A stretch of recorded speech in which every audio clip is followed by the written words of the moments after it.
তৃণমূলের অর্ধেক যারা এজেন্ট হবে তারা কাউন্টিং অবধি পৌঁছবে না, কারণ জানেন যে কাউন্টিং এর পরে তারা ফিরে আসতে পারবে না। আর ওই যে বলেছে না খেলা হবে, ডিজে বাজবে, এবার এত জোরে ডিজে বাজবে সেই ডিজেটা নিতে পারবেন না। ওনার কাছের অফিসার উনি আমাকে বলেছেন অপদার্থ। আমি নিজেকে বলেছি ভাগ্যিস আমি অপদার্থ আছি, ঠিক আছে, আমি পদার্থ হতে পারিনি। দেখুন পদার্থ হলে আমাকে কত কিছু করতে হতো, কয়লা চুরি, চাকরি চুরি, গরু চুরি, পাথর চুরি। আর অ্যাজ এ পুলিশ অফিস মানে এগুলোকে এই চোরগুলোকে প্রোটেকশন দিতে হতো। আপনি কি ভাবছেন এবার সংখ্যালঘুরা ভোট দেবে?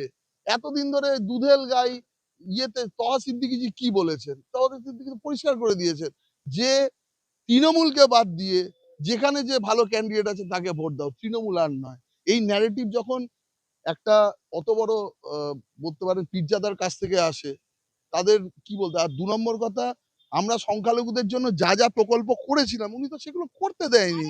যেখানে যাচ্ছি সংখ্যালঘু পাড়া থেকে নমস্কার করছে, হাত নাড়ছে ভিতর থেকে, জয় শ্রীরাম বলছে। ২ নম্বর কথা, মহিলাদের মধ্যে যাচ্ছি, টোটো করে যাচ্ছে, অটো করে যাচ্ছে, স্কুটিতে যাচ্ছে, হাত নাড়তে নাড়তে যাচ্ছে। বিভিন্ন বয়সের মহিলারা ঘর থেকে বেরিয়েছে, দূর থেকে কোথায় হাউসিং কমপ্লেক্স কত দূর থেকে সে হাত নাড়ছে। সামনে যারা আছে ঘরের যারা বউ তারা বেরিয়ে এসে জয় শ্রীরাম বলে হাত ইয়ে করে লাফালাফি করছে। আপনি কি ভাবছেন এটা খুব স্বাভাবিক ঘটনা নাকি? আমাদের সংকল্পপত্র, আমাদের প্রার্থী পরিচিতি, যা যা আমরা ডকুমেন্টস শেয়ার করেছি সংখ্যালঘু পরিবারের মধ্যে বা প্রত্যেকটা জায়গাতে যেখানে আমরা কোনোদিন প্রচার করতে পারিনি, সেখানে আমরা গিয়ে প্রত্যেকটা বাড়িতে বাড়িতে দিয়েছি। তারা নিয়ে পড়ছে বসে। এদের যে ৪ তারিখের পরে কি দশা হবে, আমি মানে এদের জন্য আমার ভয় লাগছে যে এদের এদের মানুষ মানে কিভাবে, সবাই যদি আদর করে গালে একটা করে চুমুও দিয়ে যায়, ঠিক আছে, এত লোকের চুমু কি করে নেবে? ধরুন সেই দাগ হয়তো সেই চুমুর দাগ নাও উঠতে পারে। এত বড় শীতলকুচি নিয়ে সংখ্যালঘুদের মধ্যে এত একটা মানে ন্যারেটিভ সেট করার চেষ্টা করেছে, একজনও ওনার কথা বিশ্বাস করেনি। আমাকে আজ পর্যন্ত একজন সংখ্যালঘু মানুষ জিজ্ঞেস করেনি যে আপনি শীতলকুচির নায়ক বা এইটা কি করেছে। সবাই জানে তো কি হয়েছে। নেতাজির মতো অত বড় কথা বলবো না, বলেছিলেন তোমরা আমায় রক্ত দাও আমি তোমাদের স্বাধীনতা দেবো। আমি বলি একটা কথা, আপনারা আমায় ভোট দিন, আমি আপনাদের পরিবর্তন দেব। এবং সোনারপুর উত্তরে কার্যত আপনারা প্রত্যেকেই জানেন আর মাত্র কাল বিকেল 4টে পর্যন্তই সময়। সেইখানে দেখা যাচ্ছে একদম রীতিমতো জোরদার লড়াই চলছে। প্রাক্তন আইপিএস দেবাশিস ধর তিনিও 1 ইঞ্চি জমি ছাড়ছেন না, শেষ পর্যন্ত লড়াই দিচ্ছেন। তিনি বলছেন জিতবেন, তিনি কনফিডেন্ট। বলছি দেবাশিস দা, আর কি প্রচারের দরকার আছে? মানুষের এত ডিমান্ড, আমি যার কাছে যেতে পারছি না সে আমাকে মানে রীতিমতো কষ্ট মানে অভিমান করছে। আমি কি করবো বলুন তো? আমি একটা মানুষ, যদি 4টে ক্লোন বানাতে পারতাম তাহলে ভালো হতো। আপনি এই যে সবার ফোন ধরেন, সবার সাথে কথা বলেন, এরকমই থাকবেন তো বিধায়ক হলে? শুনুন, আমার বেসিক নেচার যদি আমি নিজেকে চেঞ্জ করতে পারতাম তাহলে এই চোরেদের সাথে অনেক আগে অ্যাডজাস্ট করে নিতে পারতাম। পারিনি বলে এখনো এইভাবে কয়লা চুরি, গরু চুরি, পারিনি, বিশ্বাস করুন। আমি খুব ভালো আছি, বালি পাচার। খুব ভালো আছি। নমস্কার। কারণ হচ্ছে যে ভোটটাকে এবারে জানে এদেরকে ভোট দেবে না। দুটো ফেজ মানে দুটো ওদের ন্যারেটিভ আছে। এক, কিছু লোককে ভোট থেকে মানে যাতে না যেতে পারে, ভোট দিতে না যায় সেই জন্য ভয় দেখানো। আর আরেকটা হচ্ছে ছাপ্পা মারা। ছাপ্পা তো এবার হবে না, এটা মোটামুটি বুঝে গেছে। সেই জন্য যতটা ওইভাবে মানুষকে ভয় দেখিয়ে তাড়িয়ে নিয়ে যাওয়া যায়, ঢুকিয়ে দেওয়া যায়, আর পোস্টার ব্যানার এগুলো সব ছিঁড়ে দেওয়া যায় বা লাগাতে না দেওয়া যায়।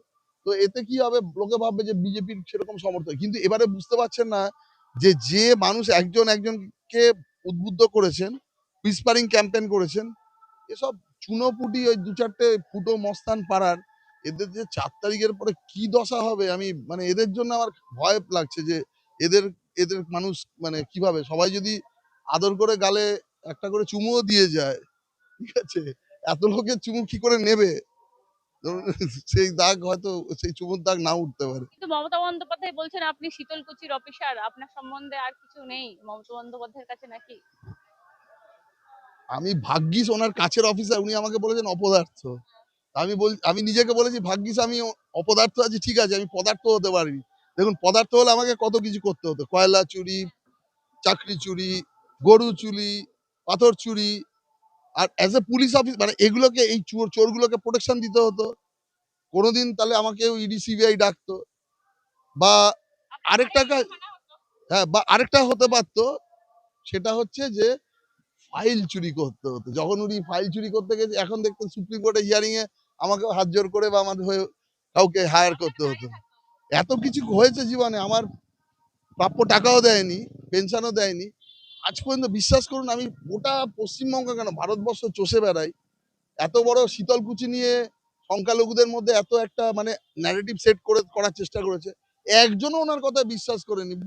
আমাকে আজ পর্যন্ত একজন সংখ্যালঘু মানুষ জিজ্ঞেস করেনি যে আপনি শীতলকুচির নায়ক বা এইটা কি করেছে। সবাই জানে তো কি হয়েছে। আজকে যা ঘটনা ঘটে, উনি সিআইডি যখন তদন্ত করে, আমি কোনোদিন বেল চাইতে যাইনি, আমাকে যখন ডেকেছে চলে এসেছি। একই কোশ্চেন ৭-৭ ঘন্টা ধরে। যে টেরোরিস্ট, সব থেকে বড় বড় টেরোরিস্ট ধরে নিয়েছে, তাকে আমাকে আসামির চেয়ারে বসে দিনের পর দিন ইন্টারোগেশন করেছেন, কিছু পাননি। সিআইডি রিপোর্ট সাবমিট কিন্তু করেছে। আমরা তো একটা কল রেকর্ডিং পেয়েছিলাম, লাস্ট গুলো রেখে হ্যাঁ, দাও, আমি গিয়ে মিছিল হবে। না মিছিল শুধু হবে না, এসপি কে ফাঁসাও, এই কেসে এসপি কে ফাঁসাও। মানুষ তো জানে সেটা। আর আপনি কি ভাবছেন এবার সংখ্যালঘুরা ভোট দেবে?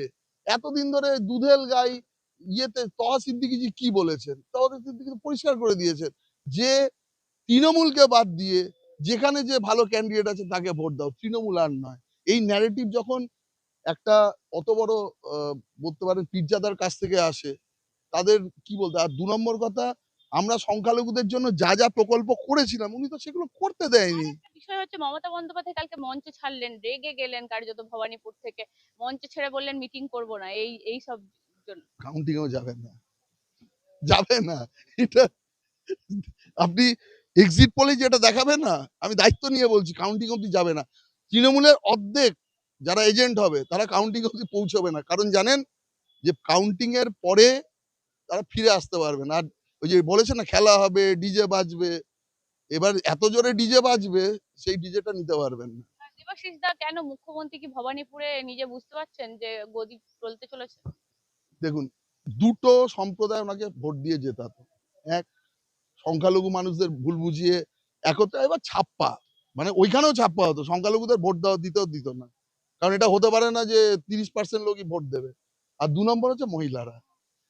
এইবারে এই দুটো সম্প্রদায় থেকে এত বেশি চাপ ওনার আছে না, বিশ্বাস করুন। আমি তো প্রত্যেকটা অলি গলি বাড়ি সবকিছু ঘেটেছি, যেখানে যাচ্ছি সংখ্যালঘু পাড়া থেকে নমস্কার করছে, হাত নাড়ছে ভিতর থেকে, জয় শ্রীরাম বলছে। ২ নম্বর কথা, মহিলাদের মধ্যে যাচ্ছি, টোটো করে যাচ্ছে, অটো করে যাচ্ছে, স্কুটিতে যাচ্ছে, হাত নাড়তে নাড়তে যাচ্ছে। বিভিন্ন বয়সের মহিলারা ঘর থেকে বেরিয়েছে, দূর থেকে কোথায় হাউজিং কমপ্লেক্স, কত দূর থেকে সে হাত নাড়ছে। সামনে যারা আছে ঘরের যারা বউ, তারা বেরিয়ে এসে জয় শ্রীরাম বলে হাত ইয়ে করে লাফালাফি করছে। আপনি কি ভাবছেন এটা খুব স্বাভাবিক ঘটনা নাকি? আমাদের সংকল্পপত্র, আমাদের প্রার্থী পরিচিতি, যা যা আমরা ডকুমেন্টস শেয়ার করেছি, সংখ্যালঘু পরিবারের মধ্যে বা প্রত্যেকটা জায়গাতে যেখানে আমরা কোনোদিন প্রচার করতে পারিনি, সেখানে আমরা গিয়ে প্রত্যেকটা বাড়িতে বাড়িতে দিয়েছি। তারা নিয়ে পড়ছে বসে। আপনি এগুলোকে খুব স্বাভাবিক ভাবেন দেবাশিস দা, নাকি? একটা জিনিস আমি জিজ্ঞাসা করবো, এই যে ওসি বদল, কালীঘাটের ওসি বদল, কালকের পদক্ষেপের পরই কি, আর তাছাড়া ডায়মন্ড হারবারে এক গুচ্ছ পুলিশ অফিসার এদিক থেকে ওদিকে সরানো হচ্ছে? একটা এই যে দেখুন বদল, এরা তো চটি চাটতে চাটতে এরা এখনো কিছু লোক ভেবে যাচ্ছে যে ভবিষ্যতে মানে এইভাবেই চলবে, এরকম ভাবে একটা বদল হবে দিয়েছে। আমি যতগুলো প্রোগ্রামে গেছি, মোদিজির প্রোগ্রামে গেছি বা কালকের প্রোগ্রামে গেছি, মানে এমন আমার প্রচুর অফিসার ছিলেন, একসাথে কাজ করেছি, অনেকে বন্ধুস্থানীয় ছিলেন। কালকে সবাই আমাকে হ্যান্ডশেক করে গেছেন, পরশুদিন হ্যান্ডশেক করেছেন, আমাকে ডেকে ডেকে কথা হয়, আপনাকে এটা খুব স্বাভাবিক মনে হয়? ২ নম্বর কথা যে এই যে কালীঘাটের ওসিকে সরিয়ে দিন। সরানোরই ছিল। কালীঘাটের ওসি কালীঘাটের যে ধরনের চাপ সৃষ্টি করে আছে, আর সবকটাই তো শান্তনু সিনহা বিশ্বাসের চাকর-বাকর। তো সেক্ষেত্রে সরানোটা স্বাভাবিক ছিল। কিন্তু এটাও বলে দিচ্ছি, এরা হয়তো ইনফ্লুয়েন্স করে ২-১০ টা ভোট এপাশ-ওপাশ করতে পারে। তাও পারবে না এবারে। এবারে মানুষ যেভাবে ক্ষেপে উঠেছে না, মানুষ ভোট দেবেই। মানে ১ সেকেন্ড লাগবে শুধু, যতক্ষণ ওই আওয়াজটা দাবাতে লাগবে। বাকি কাজ হয়ে যাবে। মানুষ কাজ করে দেবে। মানুষ কাজ করে মানে দেবে। ১৫২টা হয়েছে দেবাশিস দা, কার্যত সেখানে আপনারা বলছেন আপনারা এগিয়ে। ১৪২টাই নাকি আপনারা খাতাই খুলতে পারবেন না, সামনে যে ১৪২টা আছে। কাকদ্বীপ, কুচবিহার থেকে কাকদ্বীপ, দেখুন একটা রাজ্যে ন্যারেশন যখন সেট হয়, পরিবর্তনের হাওয়া আলাদা কোথাও হতে পারে না। যেটা অর্ধেকের বেশি একটা ন্যারেশন তৈরি হয়েছে, এটা কাকদ্বীপে গিয়েই শেষ সেম ন্যারেশন নামবে। 2 নম্বর কথা এটাও বলছি, প্রচারটা কিন্তু আমি ঘরে, ঘরে করেছি। প্রত্যেকটা বাড়িতে, বাড়িতে গেছি। প্রত্যেকটা মানুষের কাছে গেছি। বীরভূমের থেকে কম খেটেছেন না বীরভূমের থেকে বেশি? বীরভূমে তো বাকি একটা সময় খাটতে পারিনি। এখানে সময়টা কম ছিল। বীরভূমের সময়টা অনেক বেশি ছিল। একটা কথাই বলতে পারি, এখানে মানে এরকম অভূতপূর্ব সাড়া। বীরভূমে তো আপনার যেভাবে খাটলেন আপনাকে লড়াই থেকেই সরিয়ে দেওয়ার চেষ্টা করা হলো। অবশ্যই জিততাম। বীরভূমে জেতা নিয়ে কোনো সংশয় ছিল না। তবে এবারে কত মার্জিনে জিতবো আমি নিজেও বুঝতে পারছি না যে যারা যাদের সাথে দেখা হচ্ছে বলছে যে আপনি জিতবেন, আমরা ইয়ে করেছি এবং এটাও বলে রাখছেন আমাদের যত আত্মীয় পরিজন প্রত্যেকে বলছে, যারা আমার চেনে না ফোন করছে, বলছে আমি ডাক্তার, আমি ওখানে থাকি, আমার এই থাকে, আমার বাবা মা থাকে। আসবে বলছে শুধু আসবে না, তারা বলছে আমি আরো 100টা লোককে বলেছি আপনাকে ক্যাম্পেনিং করে, মানে আপনার হয়ে আমরা ক্যাম্পেনিং করেছি, সোসাইটিতে যাচ্ছে বলছে ক্যাম্পেনিং করেছি আপনার হয়ে, যেখানে যাচ্ছি, ইভেন কি মানে ধরুন বাজারে যাচ্ছি, যারা প্রান্তিক মানে ক্ষুদ্র ব্যবসায়ী রয়েছেন, যারা অন্যান্য প্রফেশনাল রয়েছে, রাস্তাঘাট আমি যাকে জীবনে চিনি না, সেও আমার হয়ে ক্যাম্পেনিং করছে। আশ্চর্য, আমি তার কাছে কোথায় ভোট চাইতে যাব, তারা বলছে আমি মানে আমরা আপনার হয়ে ক্যাম্পেনিং করছি জেতানোর জন্য। একদম, আমি বলছি একদম শেষ মুহূর্তে আমরা পৌঁছে গেছি। কি বলবেন মানুষের উদ্দেশ্যে, সোনারপুর উত্তরের মানুষকে কি বলবেন? ওই নেতাজির মতো অত বড় কথা বলবো না, বলেছিলেন তোমরা আমায় রক্ত দাও আমি তোমাদের স্বাধীনতা দেবো। আমি বলে একটা কথা, আপনারা আমায় ভোট দিন, আমি আপনাদের পরিবর্তন দেব এবং এই যে মোদিজি বলেছেন মহা জঙ্গল রাজ, ওখান থেকে মুক্তি দেব। আর পরিশেষে একটা কথাই বলতে পারি যে এখনো এখানকার মানুষ ভীষণ কষ্টে আছে। এই যে যতগুলো সন্ত্রাসবাদী, যতগুলো চোর জোচ্চোর বলতে পারেন, সমস্ত সম্পত্তি লুটপাট করেছে, দেখুন আইনের এতে তো সাজা হবেই, কিছু করার নেই।